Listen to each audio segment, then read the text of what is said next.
Our senses. Our sense organs help us experience the world around us. We see the world around us with our eyes. Our ears help us listen to the various sounds around us. We smell with the help of our nose. Our tongue helps us feel the taste of our food, whether it is spicy, bitter, sweet, or sour. Our skin helps us feel if an object is hot or cold, soft or hard.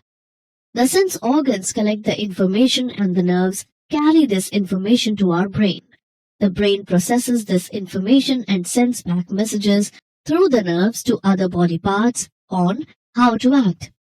Taking care of our sense organs. Our sense organs are precious. We must take good care of them.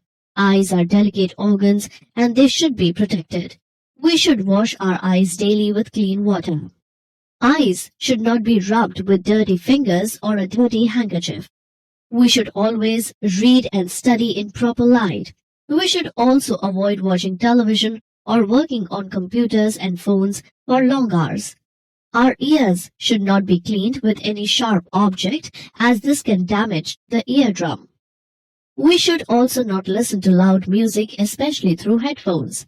While washing our face, we should blow our nose in order to clean it. To clean our nose, we should always use a clean tissue paper or a handkerchief. Sense of touch. The skin is the largest organ of the human body and it covers our entire body. Our skin helps us in feeling whatever we touch. We also feel pain in different surfaces and textures on our skin. The skin of our hands and fingers is particularly sensitive. We should not play with sharp and pointed objects like scissors and blades. Good touch, bad touch. We often experience touch from our parents, siblings, and friends. Our parents may kiss our forehead and hug us. Our teacher may pat us on the back for doing well in school. The kind of touches that make us feel loved, safe, and cared for are examples of good touch. At times, a stranger or even a known person may try to touch us inappropriately and then warn us that we should not tell anyone about it. A touch which makes us feel uncomfortable or unsafe is bad touch.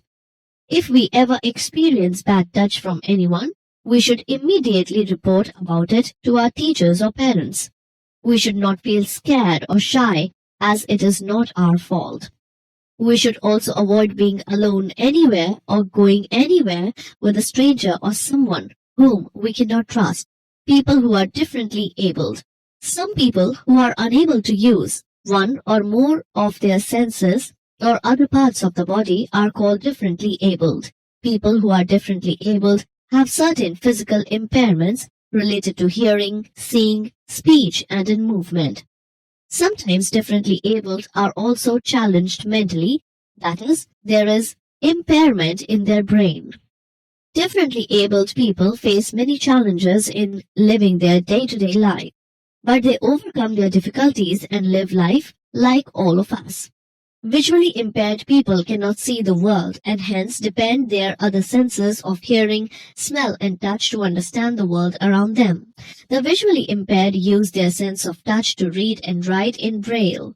Braille is a special language designed by Louis Braille for the blind. People with partial hearing impairment can use hearing devices to improve their sense of hearing.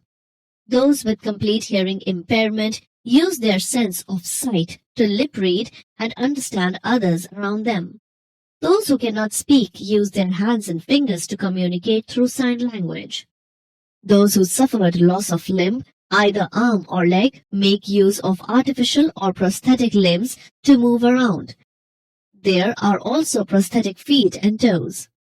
The government's role. Differently abled children are also called children with special needs. To fulfill their academic needs, special educational programs have been launched by the government.